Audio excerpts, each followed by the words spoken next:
So one of the most important, most life-changing tools that I found on my journey going from $40,000 in debt to millionaire at 30 years old, it wasn't a budget, because we know that budgets are externally imposed solutions to internal problems. It was journaling. And before you scroll, trust me, you want to listen to this because it's going to blow your mind and it's probably going to change your life. Most of us think we know why we do what we do. We think we know why we are spending money. A lot of times we even think we know where our money is going. But in my experience on my financial freedom journey and teaching thousands of students, that is just not the case. And now here's the thing. It's going to be impossible to truly solve a problem until you understand the root cause for that problem. So let's take overspending, for example. You may think, okay, my overspending is the problem. But in actuality, the overspending is nothing more than a symptom of the problem. So like, for example, for me, I used to have a really bad problem with impulse buying clothes. And from the outset, if you are trying to just solve the problem of, okay, I just need to not buy any more clothes, we're not actually getting down to the root cause. Why am I buying all of these new clothes? Because the first step to changing any behavior is recognizing the pattern. Through journaling, I was able to understand that a lot of times I was buying new clothes when I felt stressed. Spending was my coping mechanism. Understanding why you are doing something or why you want to do something, like want to go after your goals, that's going to be the difference between motivation and discipline. I am not a millionaire because I am more motivated than the average person. I am a millionaire because I am disciplined. Even when I don't feel like doing the things I need to do, I do it anyways. And I was able to get here by journaling and self-reflecting and getting to a point where I really knew myself.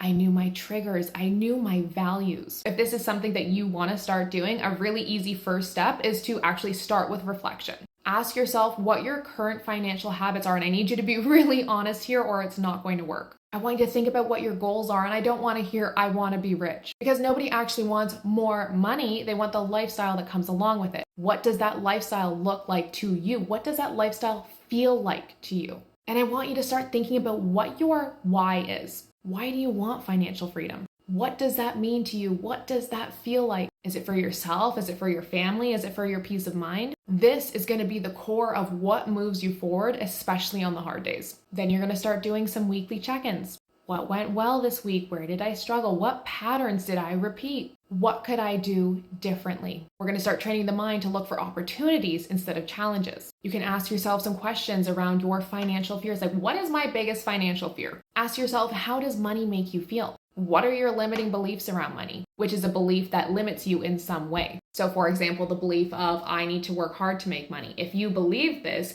you will always have to work hard to make money, because every time you're presented with an opportunity to make money easily, you'll think, well, this can't be true. This goes against my core belief of who I am. Ask yourself what your life would look like if you had no money worries. You can even use this as an opportunity to ask yourself, who do you admire financially and what can you learn from them? How would that person react to your specific situation? What would they do? The more you are attuned to yourself, the more you know yourself, the easier it will be to get ahead with money.